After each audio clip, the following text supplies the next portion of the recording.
আপনাদের আরো সুন্দর সুন্দর বর্ণনা কোরআনে পাবেন, হাদিসে পাবেন। আল্লাহ যেখানে বলতে চাচ্ছিলেন যে যদি আমল এবং ঈমান দুইটা জিনিস লাগবে। হাদিসে এক জায়গাতে এসেছে, আমি হাদিসে কোরআনের সাথে মিলাতে পারি। মান ক্বালা লা ইলাহা ইল্লাল্লাহ ফাদাখালাল জান্নাহ, যে ব্যক্তি বলল লা ইলাহা ইল্লাল্লাহ, সে জান্নাতে প্রবেশ করবে। এখানে তো আমল দেখতে পাচ্ছি না। ঈমান থাকলেই চলে যাবেন। আপনার ছেলেটা স্কুলে ভর্তি করে দিলেন, ভর্তি করে দেওয়ার পর তাকে 3টা সাবজেক্ট দিল, বাংলা, ইংরেজি, অঙ্ক। 3টা সাবজেক্ট দেয় না? 3টা সাবজেক্ট দেয়। আমার প্রাইমারি স্কুলের টিচার বসে আছে, আমার ছোট ভাই প্রাইমারি স্কুলের টিচার।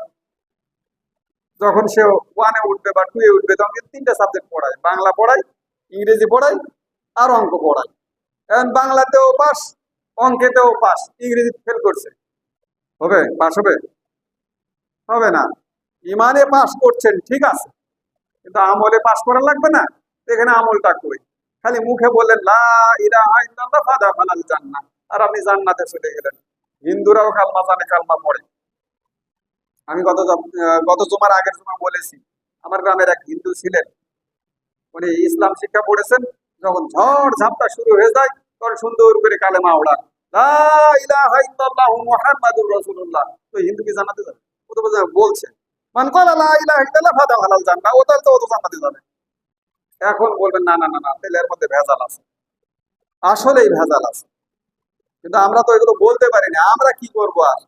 আমাদের মুহাদ্দিসিনগণ, বড় বড় মুহাদ্দিস, যারা জীবন কাটিয়ে দিয়েছে, যৌবন কাটিয়ে দিয়েছে, মাটি করে ফেলেছে হাদিসকে বিশুদ্ধতায় আনার জন্য। ইমাম বুখারী সম্পর্কে বর্ণিত আছে, তিনি 6 লক্ষ হাদিসের হাফেজ ছিলেন।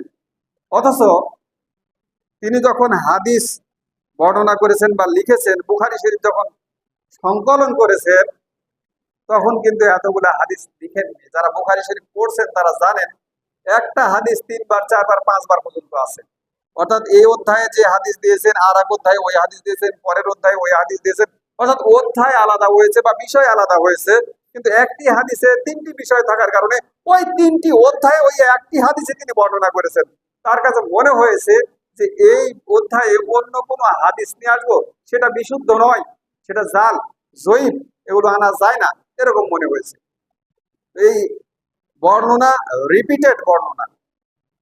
এইভাবে থাকার পরেও 7,500 হাদিস আছে বুখারী শরীফে। অনেকে আবার গণনা করে দেখছেন যে আমি রিপিট হাদিসগুলো বাদ দিলে আসলে অরিজিনাল হাদিস কয়টা আছে।